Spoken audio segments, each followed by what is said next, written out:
This is Rock Hard 4x4's Stinger front bumper. It has some key features we want to go over here today. One is the winch sits up on the top. This means that you don't have to relocate the vacuum pump, but on a stubby style of front bumper, it makes it so you can also use your factory fog lights. Our front JK bumpers has the skid plate already built into the bumper.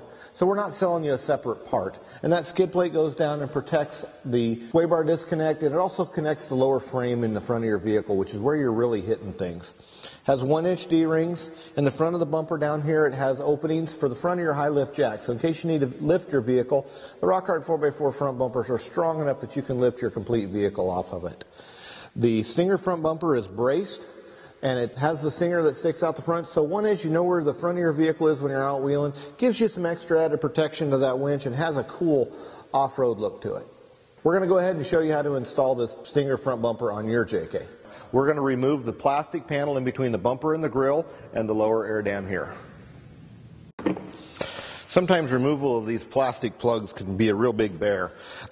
If they strip out, what I do a lot of times, I will actually just go ahead and drill the center of the plastic out.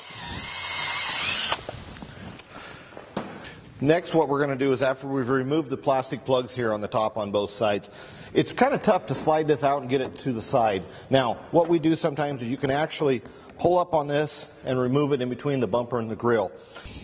What we're using here is an 18mm socket with a 3-inch extension. And it works really well to remove your front bumper or to loosen it to bring it forward.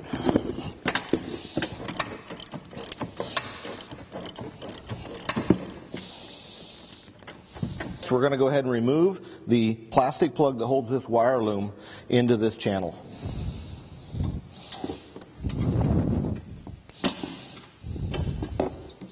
We'll just leave that there.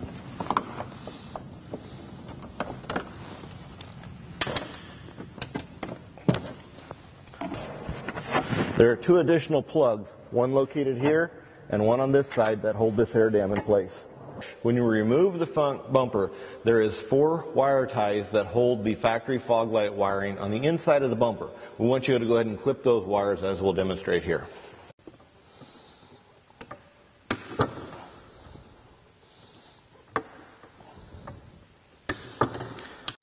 Okay, there's 2 different styles of fog lights, but they remove the same. You're going to push in on these factory clips here and go ahead and pull it out. Once you've removed the wiring, this will allow you to take the bulbs out of the unit.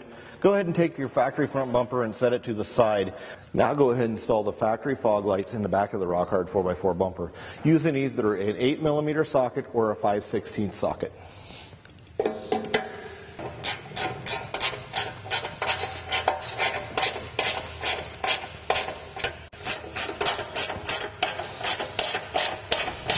I've went ahead and set the front bumper on the end of the frame, installed the factory fog lights already. Now let's talk about your hardware kit.